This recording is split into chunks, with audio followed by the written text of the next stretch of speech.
And now, Aztlan, a Dane and Bones short story. By faith we understand that the worlds were set in order at God's command, so that the visible has its origin in the invisible. Hebrews chapter 11, verse 3. Aztlan. Holy crap, it's hot out here. Bones Bonebreak mopped his brow and cast a challenging look at the sun high in the cornflower blue sky. And don't give me that, it's a dry heat stuff, hot as hot. No argument here. Dane Maddock plucked at the neck of his sodden shirt. It wouldn't stay damp for long in this dry climate. He hunkered down on the tiny rock ledge where they'd stopped to take a breather, took a bottle of water from his pack, and took a long drink. He gazed out at the patched red landscape of southern Utah. Sharp peaks and low hills dotted the horizon, all shades of the same reddish-brown as the mountainside on which they perched. It had been a long time since he'd ventured into this part of the country, and he realized he'd missed the open skies and sweeping vistas. Are we close to the top? Why? Are you ready to wuss out on me? Bones' heavy breathing belied his bravado. Hardly. We both know I'll reach the summit before you do. Why don't you just give up? Not on your life. The tall, powerfully built Cherokee squatted down beside Maddock, removed the tie from around his ponytail, and let his long hair blow in the breeze. The two made an odd pair.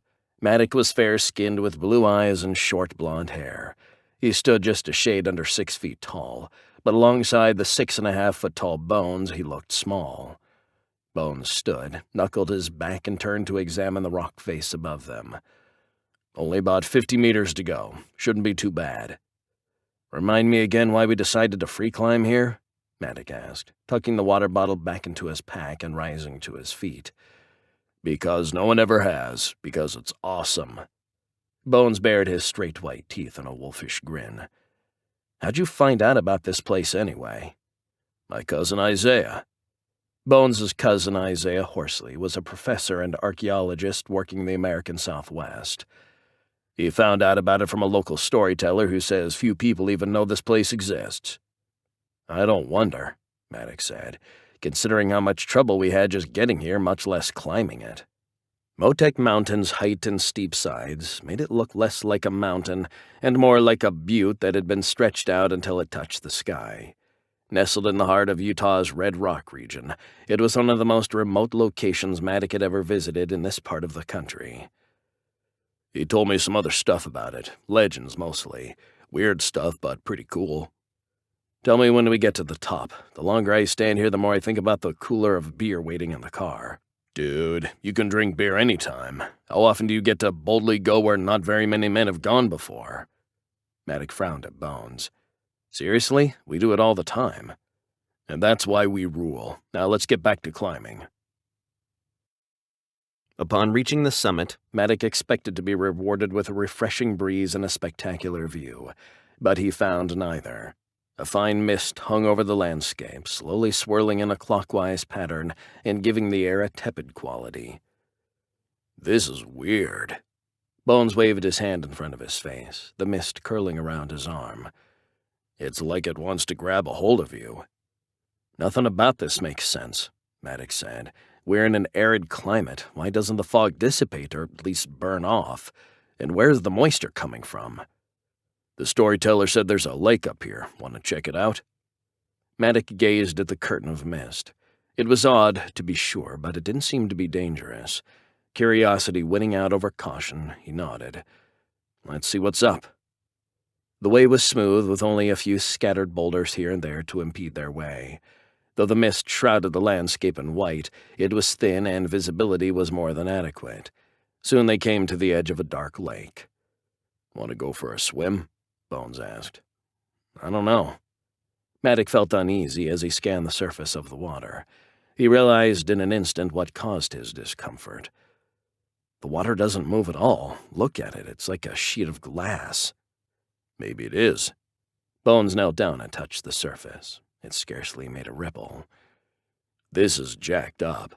It's water all right, but it's like there's a surface tension holding it in place. I don't know how to describe it. I think you described it just fine. Maddock said, dipping his own finger into the water. It's warm, too. Isn't there a lake in the Middle East where people float really easily? Bones asked. You know, like without an inner tube or those water wings you love? The Dead Sea. Maddock ignored his friend's jibe. But that's because of the high salt content. I don't think that's the deal here. If it's all the same to you, I'm not going to taste the water. Bones wiped his hand on his shirt. And I think we'll pass on the swimming, too. They stood and began to walk along the shore. They quickly discovered that the lake was perfectly round, or something close to perfect. As they walked, Maddock's discomfort lessened. Maybe this place was more odd than sinister. Nonetheless, he took a moment to dig into his pack for the dive knife he always carried, and hooked the sheath onto his belt. Bones did the same, and they continued their exploration of the mountaintop.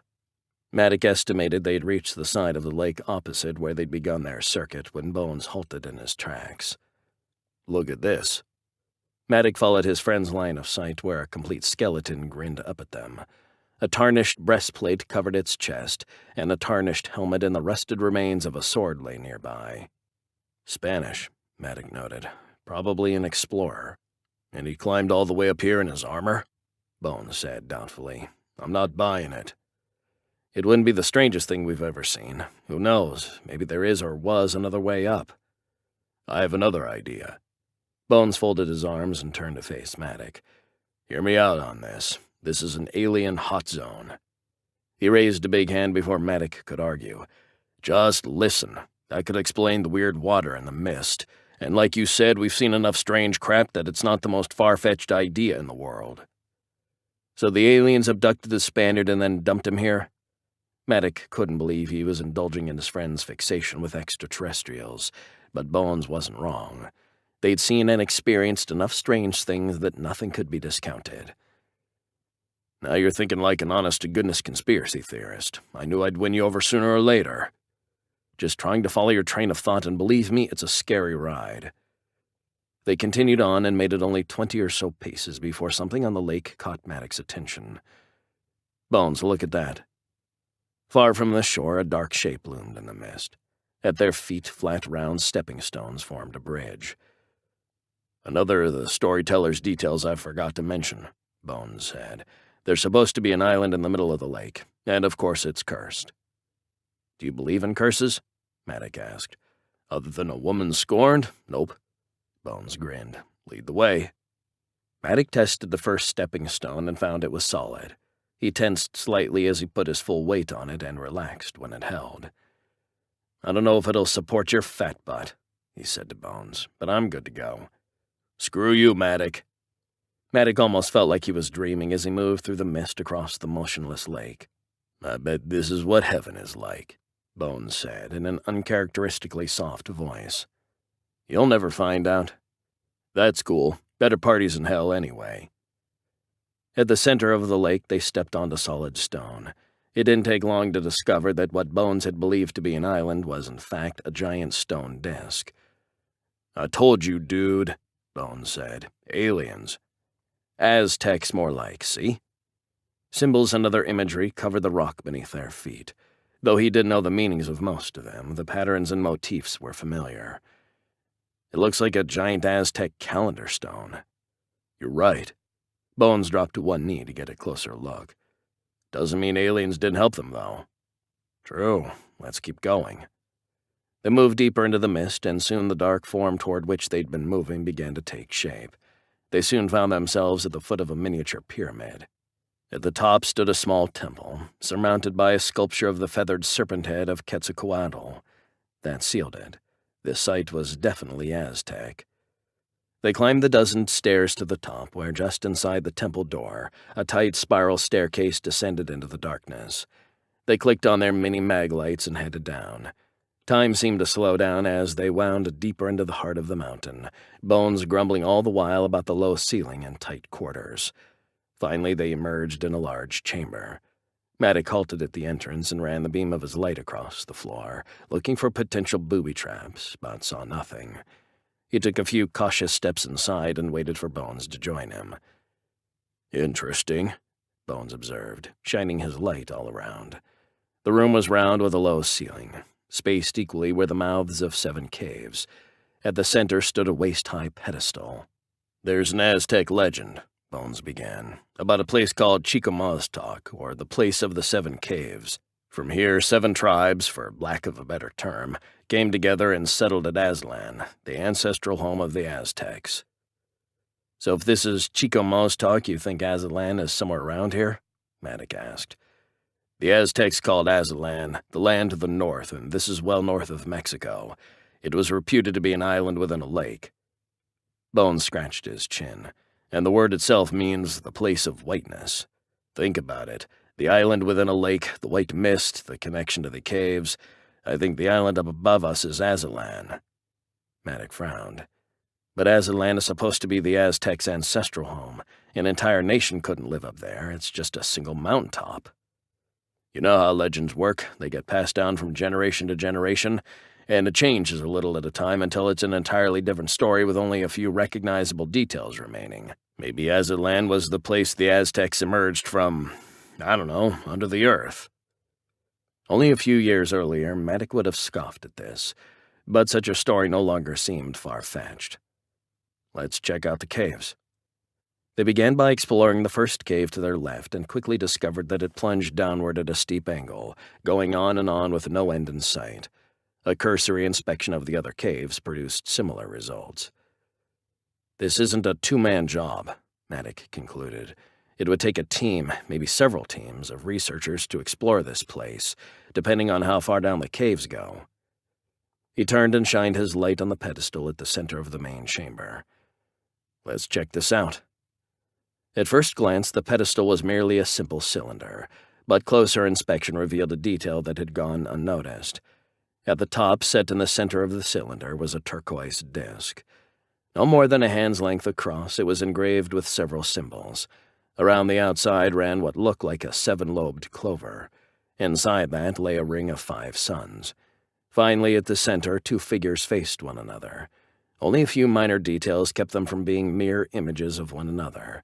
The images meant nothing to Maddock, but Bones gasped when his light fell on them. "Holy crap, Maddock, I know what this is." Maddock was not surprised that Bones had some knowledge of Aztec lore. His friend had a keen interest in myths, legends, and ancient prophecies, and the Aztecs were strongly associated with the end of days, and also with aliens, another of Bones's favorite subjects. "This," he said, hovering a finger over the clover-like outline, "represent the 7 caves. The sunbursts represent the 5 sons of creation, and they," he pointed at the figures in the center, "are Omatecutli and his female partner, Omacoatl, the highest of the Aztec deities."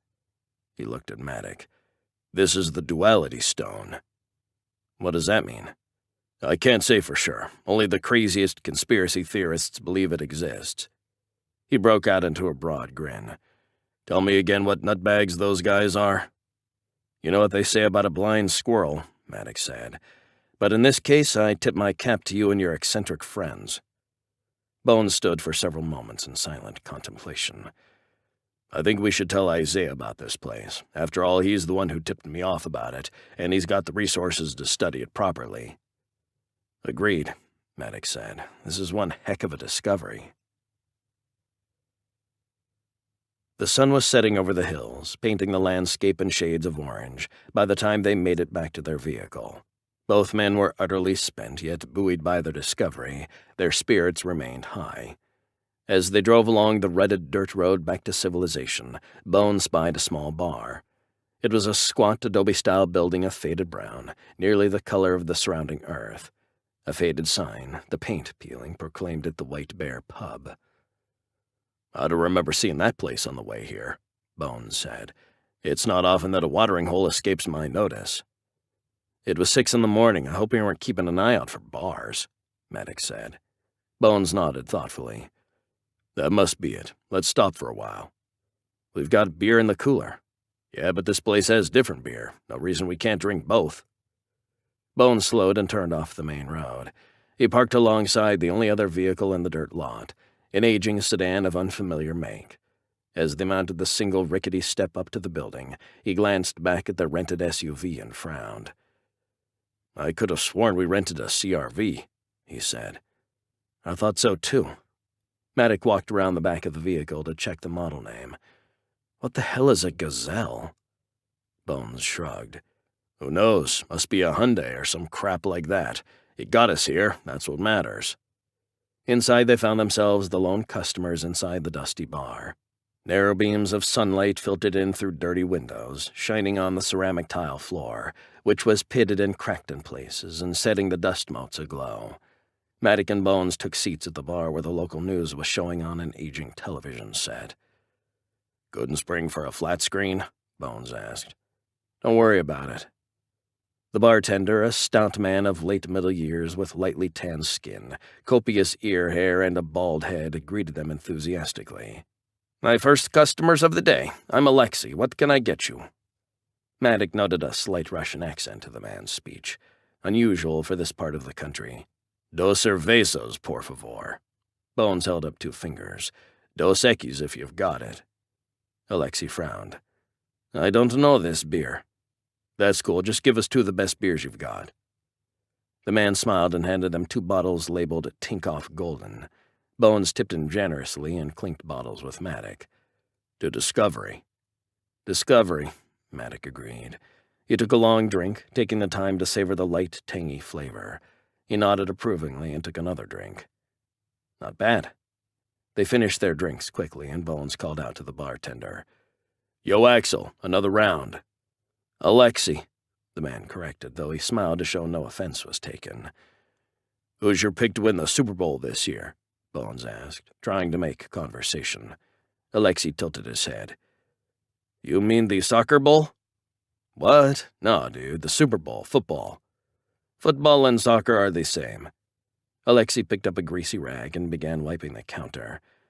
Or do you mean gridiron? Bones nodded and Alexei grimaced. Nasty, violent sport. I didn't think they played it anymore.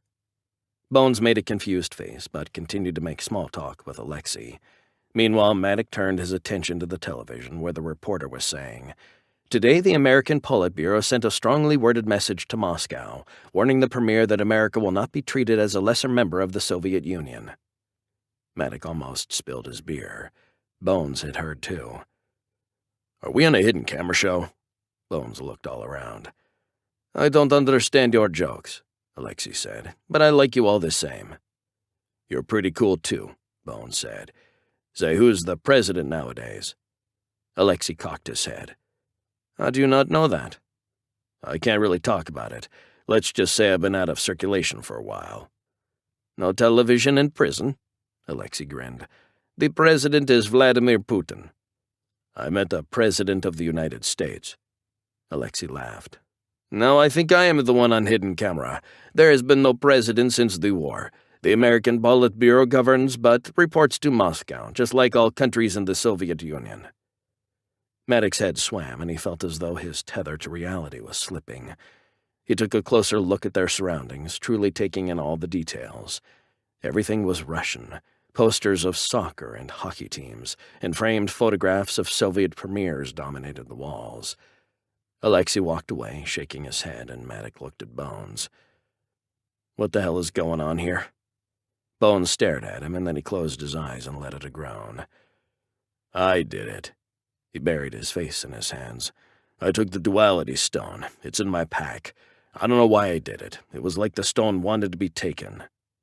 Maddock was surprised at what Bones had done, but that wasn't his primary concern at the moment. Why should that matter? He asked. Bones sighed. According to legend, the duality stone holds the worlds together. He shook his head. No, that's not quite right. More like it tethers the different versions of the world. Different versions? You know, like alternate timelines? I know it sounds nuts, but I think it's taken us to a timeline where the Russians won the Cold War. Maddock looked at the label on his beer and considered what Bones said. Unless they were both experiencing the same hallucination, nothing else made sense. Maybe we're dreaming, he said lamely. A sharp pain blossomed in his shoulder. Bones had punched him. What the hell? Does that feel like a dream? Bones asked. I don't know, does this? He returned the favor, and Bones winced. Okay, we can rule out dreaming. Alexei, who was polishing the end of the counter, scowled at them. You fight outside, not here." Maddock was about to apologize when his phone vibrated. He looked at it and his jaw dropped. "You all right, bro? You're pale as a U." "I just got a text from Melissa." Bones looked poleaxed. "That can't be right." Melissa was Maddock's wife who had died years before.